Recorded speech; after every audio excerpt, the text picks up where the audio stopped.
하나님은 저와 여러분을 이 세상에 그리스도를 대신하여 그리스도의 대사로 보내셨습니다. 그리고 이 세상에서 그리스도의 대사로서 영적인 특권을 누리게 하셨습니다. 그 첫 번째 영적인 특권이 무엇인가 하면 우리 지난주에 나누는데요, 어느 집에 가든지 간에 가장 먼저 이 집이 평안할지어다 평안을 선포하며 비는 것이었습니다. 자, 우리 5절의 말씀을 함께 읽도록 하겠습니다. 다 같이요. 어느 집에 들어가든지 먼저 말하되 이 집이 평안할지어다 하라. 자, 그런데 여러분 궁금합니다. 일주일 동안 어떻게 이 말씀을 삶에 적용하셨는지. 어느 집에 들어가든지 간에 아니면 여러분의 집에 들어갈 때에 가장 먼저 이 집이 평안할지어다 이렇게 선포하고 구하셨습니까? 아멘 하신 분이 별로 많지 않네요. 여러분, 말씀을 듣고 아는 게 중요한 게 아니라 그 말씀을 우리의 삶에 실천하는 게 중요합니다. 이번에 못 하셨으면 오늘부터라도 여러분 꼭 할 수 있기를 바랍니다. 그러면 왜 주님은 제자들을 파송하시면서 이제 가장 먼저 어느 집에 들어가든지 이 집이 평안할지어다 라고 평안을 선포하며 빌게 하셨을까요? 자, 6절의 말씀을 보겠습니다. 다 같이요. 만일 평안을 받을 사람이 거기 있으면 너희의 평안이 그에게 머물 것이요 그렇지 않으면 너희에게로 돌아오리라. 우리가 그리스도를 대신한 대사로서 어느 집에 들어가든지 이 집이 평안할지어다라고 선포하게 되면 실제로 그 평안이 그 집에 머무르게 될 것이요 그가 마음의 문을 닫고 평안의 복음을 거부하게 되면 그렇지 않으면 내가 빌었던 평안이 다른 곳으로 가지 않고 내게로 다시 돌아오게 된다는 것입니다. 이것이 바로 그리스도의 대사인 우리가 이 세상에서 누릴 수 있는 첫 번째 영적인 특권입니다. 자, 하나님의 대사로 보내심을 받은 우리가 누릴 수 있는 두 번째 특권이 무엇이냐 그러면 하나님의 공급하심을 당당하게 누리며 사는 것입니다. 7절 상반절의 말씀인데요, 우리 다 같이 읽겠습니다. 시작. 그 집에 유하며 주는 것을 먹고 마시라. 일꾼이 그 삭슬 받는 것이 마땅하니라. 예수님은요, 하나님의 대사로 보냄을 받은 전도인들에게 그 집에 유하면서 그리고 그들이 주는 것을 먹고 마시라고 말씀하셨습니다. 8절도 보게 되면 어느 동네에 들어가든지 간에 너희를 영접하거든 너희 앞에 차려놓은 것을 먹으라고 말씀하셨어요. 8절의 말씀을 읽겠습니다. 다 같이요. 어느 동네에 들어가든지 너희를 영접하거든 너희 앞에 차려놓는 것을 먹고. 자, 그렇다면 여기서 전도인들이 유하게 된 그 집은 어떤 집일까요? 아니, 전도인들에게 먹고 마시도록 권했던 그 사람들은 어떤 사람들일까요? 8절을 보게 되면 여러분, 예수를 믿고 영접한 사람들입니다. 마음의 문을 열고 평안의 복음을 받아들인 사람들입니다. 자, 평안의 복음을 듣고 예수를 영접하고 나면 자신에게 그 복음을 전해준 사람이 그렇게 고마울 수가 없습니다. 아니, 자신에게 이 생명의 복음을 전해준 사람을 평생 잊을 수가 없는 거죠. 여러분 안 그러세요? 모태신앙은 잘 모르지만요, 여러분 하나님과 원수된 자로 살다가 누군가 나를 위해서 기도하고 내게 평안의 복음을 듣게 해주어서 내가 오늘 예수를 믿고 자녀가 되었다면 여러분, 내게 이 생명의 복음을 전해준 사람을 우리는 결코 잊을 수가 없는 것입니다. 그래서 자신에게 평안의 복음을 전해준 자를 자신의 집으로 초대하고 환대해주고 싶어 합니다. 그러니까 사도행전 16장을 보게 되면 간수와 그 가족들이 자신들에게 복음을 전해준 바울과 실라를 자신의 집으로 데리고 가서 음식을 대접하였습니다. 여러분, 우리 잘 아는 것처럼 한밤중에 빌립보 감옥에 놀라운 기적이 일어났잖아요. 그죠? 바울과 실라가 찬송하며 기도할 때에 옥토가 흔들리고 옥문이 열리는 역사가 일어났습니다. 그러자 이 제수들을 지키는 간수가 문이 열렸으니까 제수들이 다 도망갔을 거라고 생각을 하고 칼을 빼어 차결을 하려고 했습니다. 그때에 주 예수를 믿으라 그리하면 너와 내 집이 구원을 얻으리라고 하는 복음을 듣게 됩니다. 간수만 듣게 된 것이 아니라 그 가족들도 복음을 듣게 되었습니다. 예수를 영접하게 되었고 그날 밤에 그 가족들까지 세례를 받게 되었습니다. 그런데 거기서 끝나지 않았습니다. 여러분, 간수와 그 가족들은요, 자신들에게 복음을 전해준 이 바울과 실라를 자신의 집으로 데리고 가서 음식을 대접하고 함께 기뻐했습니다. 사도행전 16장 34절입니다. 읽겠습니다. 시작. 그들을 데리고 자기 집에 올라가서 음식을 차려주고 그와 온 집안이 하나님을 믿음으로 크게 기뻐하니라.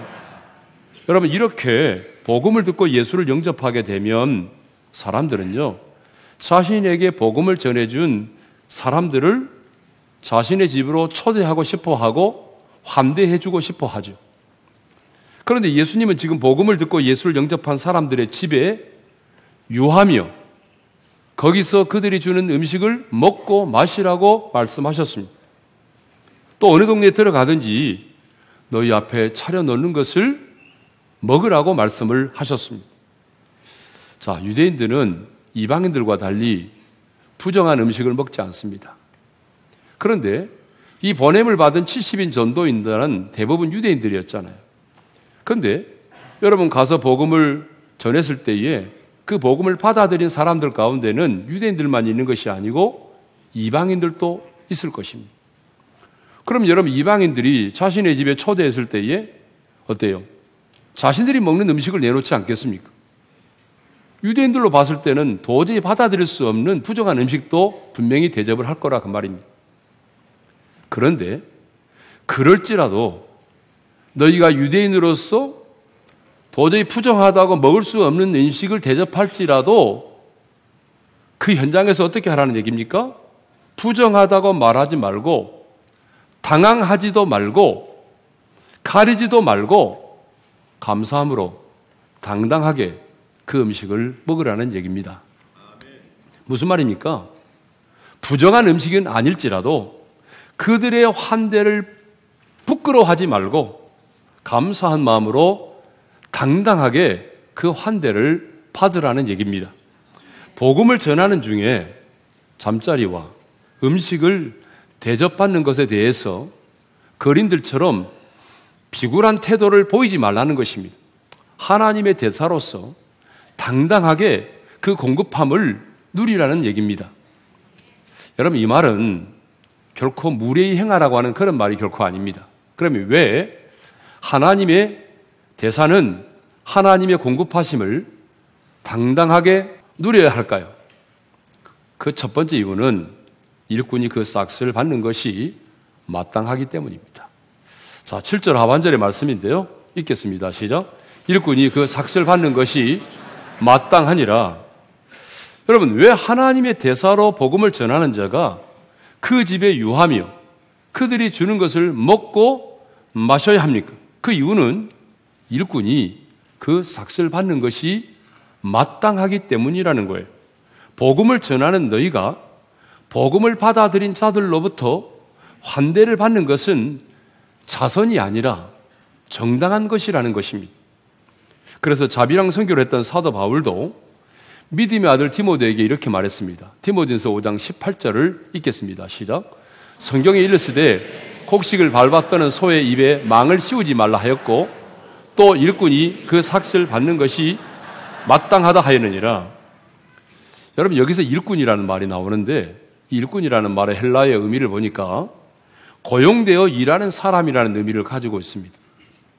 그런데 복음을 전하는 자들은 그 복음의 증거를 위해서 주님에 의해서 고용된 일꾼이다, 그런 얘기입니다. 그런데 여러분, 일꾼으로 대접을 받는 자가, 주님의 일꾼으로 대접을 받는 자가, 하나님의 대사로서 대접을 받는 자가 잊지 말아야 할 것이 있습니다. 정말 잊지 말아야 될 것이 있습니다. 그것이 뭐냐 그러면, 내가 지금 하나님의 대사로서 사역을 하다가 복음을 전하다가 누군가로부터 대접을 받게 되는데 그 대접을 받을 때에 내가 상전으로서 이런 대접을 받는다고 하는 생각을 버리고 그리스도의 일꾼으로서 대접을 받는다고 생각을 해야 된다는 것입니다.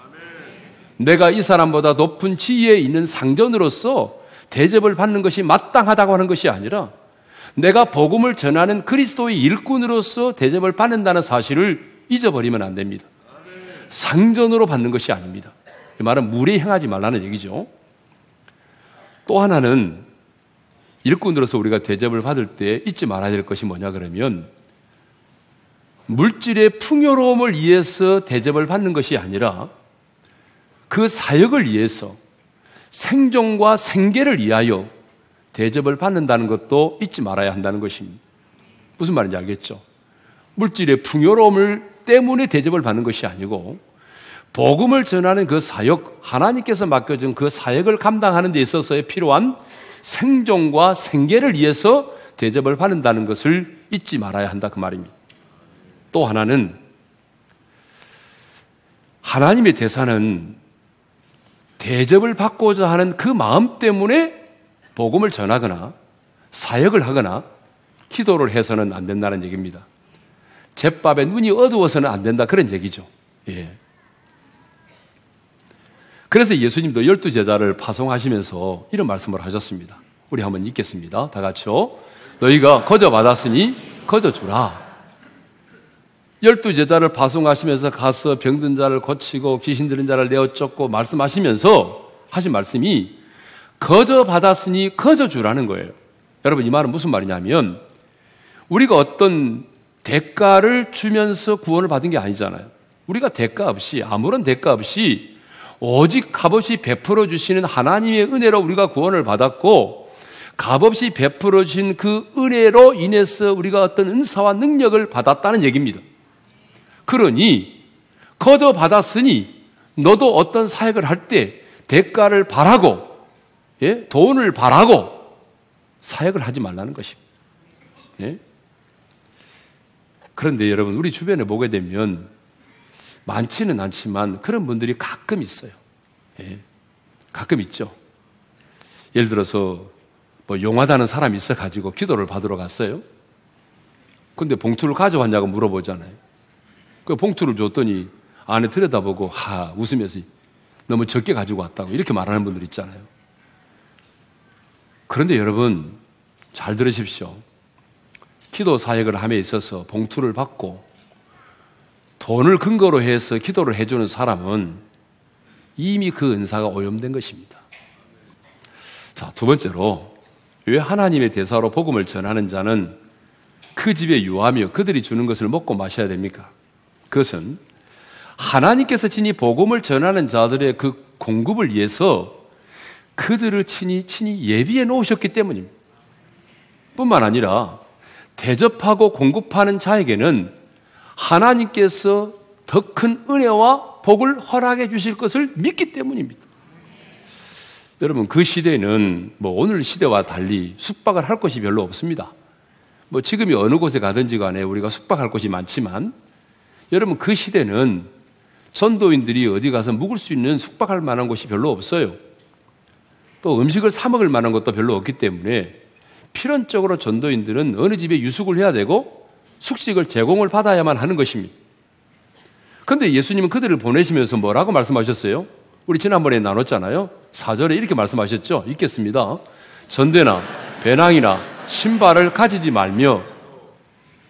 여러분 왜 주님께서 전도인들을 보내면서 그 시대는 숙박시설도 없고 음식을 사 먹을 만한 데도 없는데 왜 돈주머니하고 그리고 입을 옷과 음식을 사가지고 갈 수 있는 배낭을 가지지 말라고 말씀하셨습니까? 그 이유는 보냄을 받은 그 현장에서 철저하게 하나님만 의지하도록 하기 위해서입니다. 너희를 이 세상에 보낸 이가 누구냐? 내가 아니냐? 그러므로 너희는 내가 책임진다. 이제 너희는 보냄을 받은 그 현장에서 하나님의 공급하심을 경험하게 될 것이다. 이렇게 철저하게 하나님만 의지하여 나가면 주님께서 책임져 주신다는 것을 가르쳐 주시기 위해서 전대와 배낭 가지지 말라고 말씀하셨지 않습니까? 그런데 현장에서 아무런 도움도 받지 못하게 된다면 어떻게 되겠습니까? 돈이 없어서 먹지도 못하여 길거리에서 노숙을 하다가 굶어 죽게 되었다면 그들이 죽어가면서 예수님을 얼마나 원망을 하였겠습니까? 예수님, 당신은 정말 최대의 사기꾼이군요. 이렇게 노숙하다가 굶어 죽게 하려고 전대와 배낭도 가지지 말라고 하셨나요? 여러분, 이렇게 원망하지 않겠습니까? 여러분, 그렇게 원망하지 않겠습니까?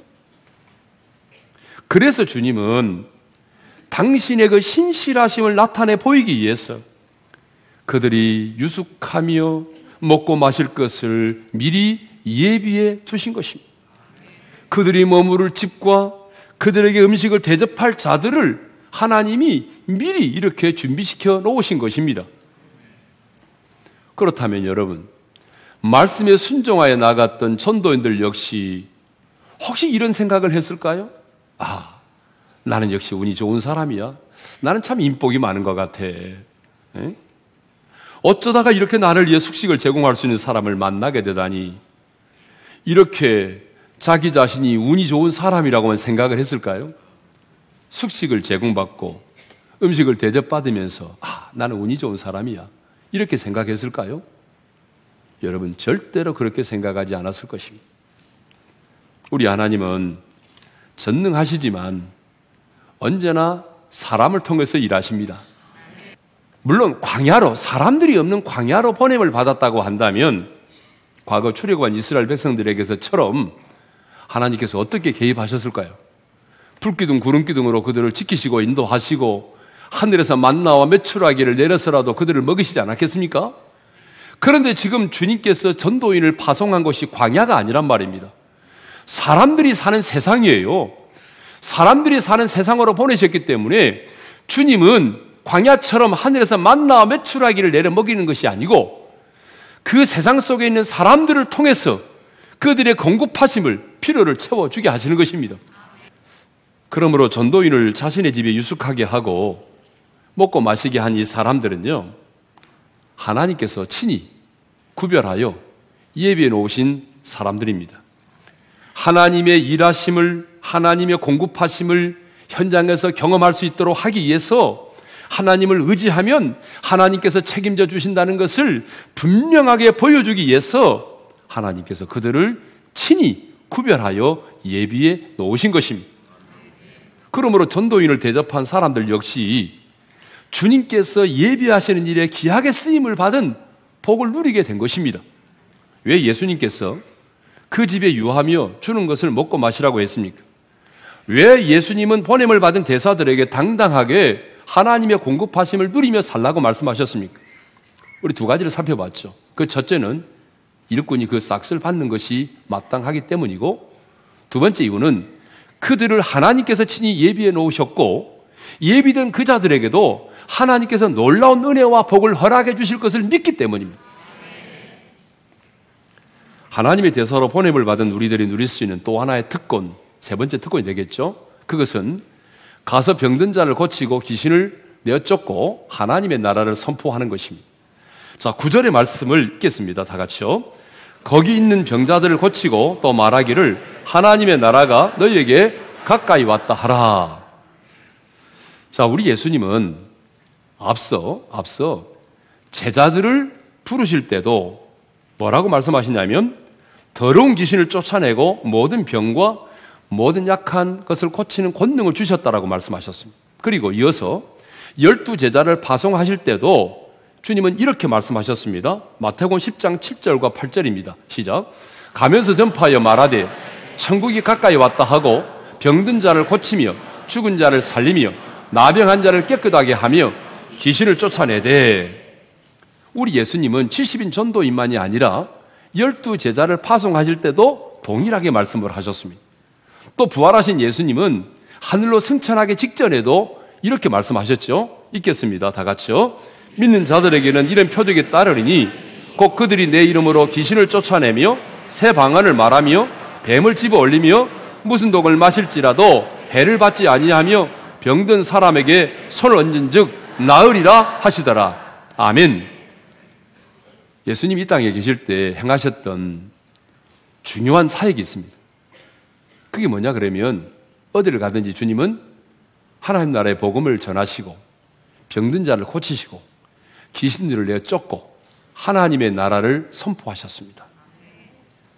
그래서 예수님은 지금 70인 전도인을 파송하시면서도 12제자를 파송하실 때도 동일하게 가서 더러운 귀신을 내어 쫓고 병든 자를 고치며 하나님의 나라를 선포하실 것을 말씀하셨습니다. 그렇다면 여러분, 우리가 누굽니까? 그리스도를 대신하여 이 세상 가운데 보냄을 받은 그리스도의 대사지 않습니까?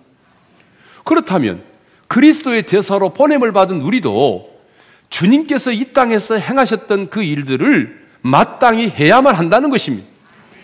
주님께서 하셨던 것처럼 우리도 병든 자를 고치고 귀신 들린 자를 내어 쫓고 하나님의 나라가 임하였음을 선포해야 하는 것입니다. 그렇다면 여러분, 하나님의 나라라고 하는 게 뭘까요? 하나님의 나라라고 하는 말은 여러분, 하나님의 통치, 하나님의 다스림을 말하는 것입니다. 하나님의 통치가 임하는 곳, 하나님의 다스림이 임하는 곳이 뭐예요? 그게 바로 하나님의 나라죠. 하나님께서 내 마음을 다스리기 시작하면 내 심령의 천국이 임하는 것이고, 여러분의 가정에 주님이 다스림이 임하면 여러분의 가정에 천국이 임하는 것이에요. 하나님의 나라는 바로 그런 거예요. 그런데 왜 예수님은 병든 자를 고치는 것과 귀신을 내어 쫓는 것을 하나님의 나라와 연관시켜서 말씀을 하셨을까요? 이상하죠? 왜 주님은 병든 자를 고치고 귀신 들린 자를 내어 쫓을 때에 그것을 하나님의 나라와 연관시켜서 말씀을 하셨냐 그 말입니다. 그 이유는 귀신이 쫓겨나고 병든 자가 고침을 받는다는 것은 지금 우리 가운데 하나님의 나라가 임했다고 하는 가장 확실한 증거가 되기 때문입니다. 그런데 여러분 오해하지 않기를 바랍니다.